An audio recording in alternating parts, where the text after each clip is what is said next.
அஸ்ஸலாமு அலைக்கும் வரஹ்மத்துல்லாஹி வபரகாத்துஹு. உங்கள் அனைவர் மீதும் இறைவனின் சாந்தியும் சமாதானமும் பொழியப்படட்டுமாக.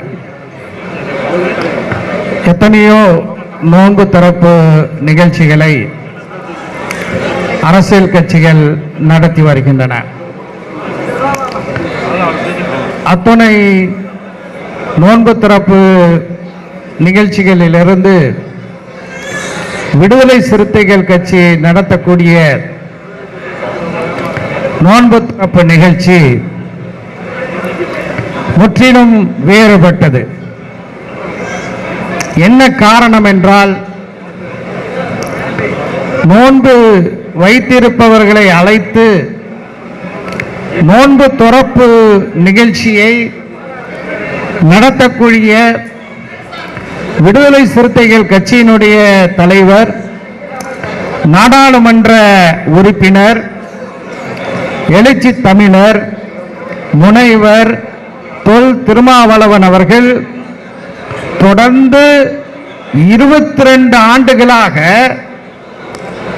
ஒவ்வொரு ரமலானின் போதும் 5 நாட்கள் நோன்பிருந்து 5வது தினம் இந்த நோன்பு திறப்பு நிகழ்ச்சியை நடத்துகிறார். இதனால்தான் இந்த நோன்பு திறப்பு நிகழ்ச்சி, விடுதலை சிறுத்தைகள் கட்சி நடத்தக்கூடிய இந்த நிகழ்ச்சி முற்றிலும் வேறுபட்ட ஒன்றாக, முஸ்லிம்கள் அந்த நோன்பை அனுஷ்டிக்கும் போது எத்தகைய பண்புகளை எல்லாம் பின்பற்றுகிறார்களோ அவற்றையெல்லாம் கடைபிடித்து இந்த நோன்பு திறப்பு நிகழ்ச்சியை நடத்துகிறார். அது மட்டுமல்ல,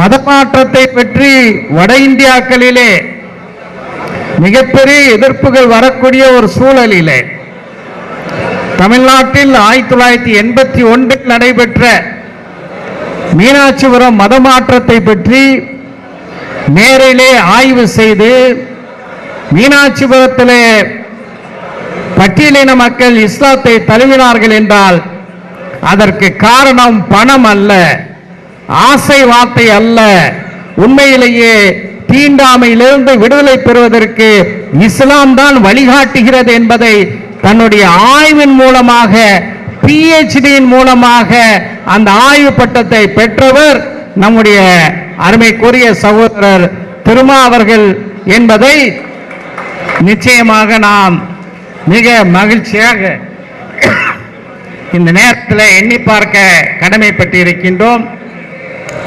அப்படிப்பட்ட ஒரு சிறப்பான தலைவர் ஏற்பாடு செய்திருக்கின்ற இந்த இஃப்தார் நிகழ்ச்சி பங்கு கொள்வதில் மகிழ்ச்சி அடைகின்றேன். நன்றி.